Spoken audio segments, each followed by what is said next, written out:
So the state might be spying on us, but it seems we're giving away a lot of our privacy ourselves.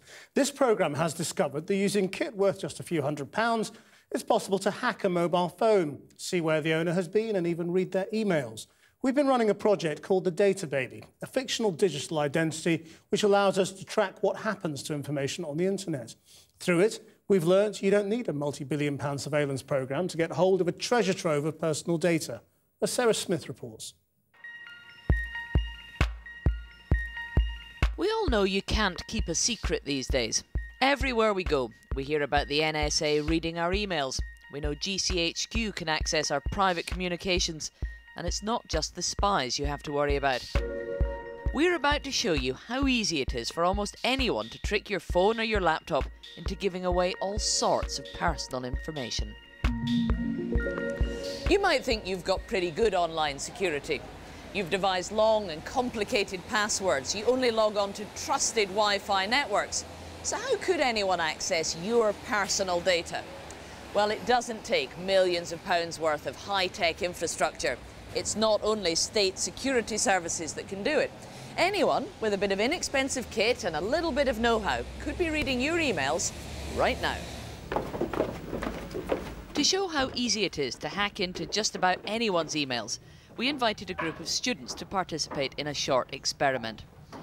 We promised them a free lunch, and that was enough to tempt them in, and we told them it had something to do with mobile phones. We did not tell them precisely what was about to happen.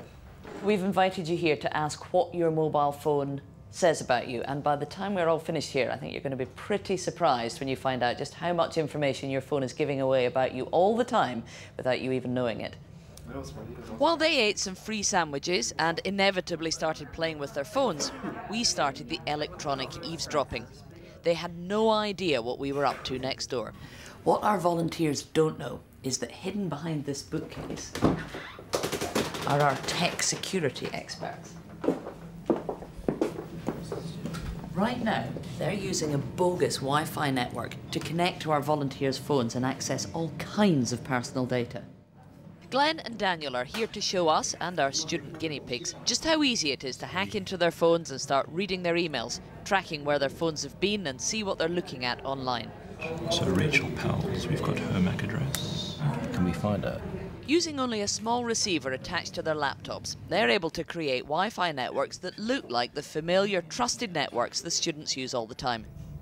Any of our students might have been wary if they had knowingly logged on to an insecure public network like you might find in a bar or a coffee shop. But their phones are being tricked into automatically joining what looks like an approved and trusted network, sending all their traffic through our hackers' laptops. They had no reason to suspect anything. But while they dug into the egg and cress... Her Facebook profile is open. Does she show where she lives? Glenn and Daniel could see their Facebook pages, check where they'd been, even read their personal emails. Whilst you've been patiently waiting for us here, we have secretly had two tech security experts in the next room trying to find out as much as they possibly can about each and every one of you. Without them knowing your names, they don't know your telephone numbers, none of that, but they've still been able to glean quite a lot of information about you. Our students are about to discover just how much. By leaving their phones switched on, they've inadvertently given away their names, online identities, and allowed access to deeply private communications. I'm seeing your Facebook and your email. Your Yahoo mail, it turns out, was it's not encrypted. Going through my email. You can go through your inbox. At that point, we have control. So there I'm just looking at, I can send email. I do know I have quite an open online profile, but to see the emails come up on the screen, that was a bit shocking. All my work emails and personal things, so that was surprising. It's like really scary to know that can happen. And it's not just your email. Our hackers could identify the precise locations where our students' phones had previously logged on to Wi-Fi networks. Someone went to the States and connected to a network with a unique name, such that's the only one that's in the database. So I know that you've been there. And anyone from Romania or visited Romania? Did you realise that the phone in your pocket was sort of practically a GPS tracking device? Not to that extent. I didn't realise it was that easy to track my whereabouts, and even if they don't have anything on me in the first place, they can just find out everything they need to know through my phone. We're the good guys. We're on your side. This is an example to, if we were the bad guys, we wouldn't be showing you this. We'd be clearing out your bank accounts and running for the border. I had no idea, really, just talking, eating sandwiches, so really just surprised and shocked. So at any point, somebody could be hacking into your phone and trying to access all this information about you, and you've realised there's no way you would know that was happening? Yeah, basically, I will now turn off my Wi-Fi while I'm around. Worried now? You should be. So how can you carry on using convenient Wi-Fi hotspots without giving away all your secrets? They've got to be more aware of what they're connecting to.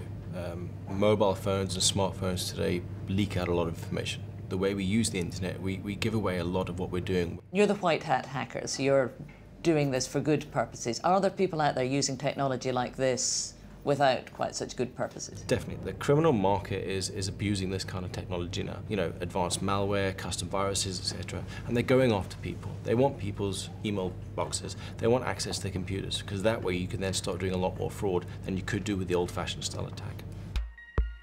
These days it's all a bit too easy. Too easy to get online everywhere we go. Too easy to assume we should be connected all the time. And that's making it too easy for the bad guys to steal the information you probably don't realise you're giving away right now. Sarah Smith, so how can you make sure no one's snooping on your phone? Tweet your questions now using the hashtag #DataBaby.